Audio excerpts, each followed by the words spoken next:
శ్రీ గురుభ్యో నమః. ఓం సాయిరామ్. శ్రీ ప్రేమ సాయితో మీ లక్ష్మి.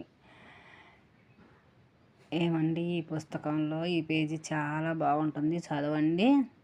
బాబా ఆశీస్సులు అందరికీ ఉంటాయి. ఎంతటి సిరి సంపదలైనా బాబా ఆశీస్సులతో సరి తూగవు.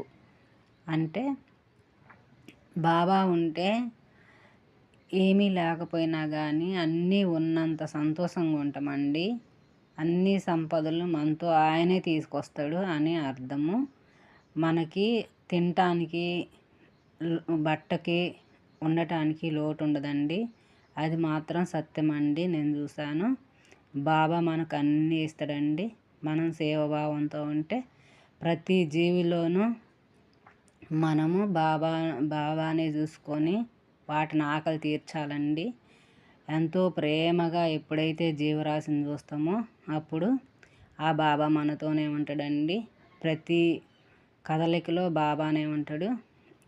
సచ్చరిత్రలో ఒక ఆమె బాబాకు రొట్టెలు చేసుకొని పోతుంటే పంది కనిపిస్తే పందికి ఒక రొట్టి, కుక్క కనిపిస్తే కుక్కకు ఒక రొట్టి వేసిందండి. బాబాకి ఏమీ తీసుకుపోలేకపోయానని ఒక పక్కన కూర్చొని మనసు అంతా చింతపుచ్చుకొని దీనభావంతో కూర్చుందండి.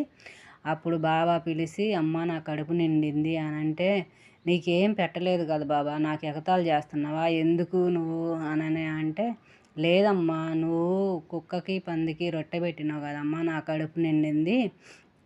ఆ కుక్కలో ఉన్న చైతన్య శక్తి నేనే, పందిలో ఉన్న చైతన్య శక్తి నేనే. ప్రతిరోజు ఎట్నే ప్రతి జీవరాశిని అట్లాగే ప్రేమించమ్మా. నువ్వు ఆకలితో ఉన్నా సరే ముందు ఎవరైతే ఆకలితో ఉంటారో వాళ్ళకి పెట్టి నువ్వు తినమ్మా, అప్పుడే నేను సంతోషిస్తాను అని చెప్పిండంటండి బాబా.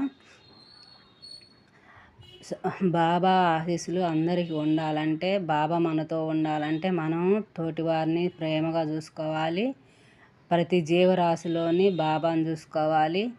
బాబా ఆకలి తీరాలంటే ముందు మనం ప్రతి జీవరాశికి ఏదన్నా మనం ఆకలి ఉన్నట్టుగా పెట్టాలి, పక్కన వాళ్ళకి సహాయం చేయాలండి. అప్పుడే ఆ బాబా మనతో ఉంటాడు. ఈరోజు మా జేజనాయనగా నాకు దర్శనం ఇచ్చిందండి. శుభోదయం. అందరూ బాగుండాలి, అందులో నేను ఉండాలి. సర్వేజన సుఖినో భవంతు, లోక సమస్త సుఖినో భవంతు. ఏమైనా తప్పులొప్పులు ఉంటే క్షమించండి. నా చేతనైన వరకు నాకు తెలిసిన జ్ఞానాన్ని నేను పంచానండి. ఇది బాబా కార్యక్రమం అండి. బాబా ఆశీస్సులు, ఆయన దగ్గర శాంతి అందరూ పొందాలని నేను ఆ బాబా కోసం ఈ వీడియో పెడుతున్నాను. అందరూ చూడాలి, లైక్ చేయండి ప్లీజ్ అండి.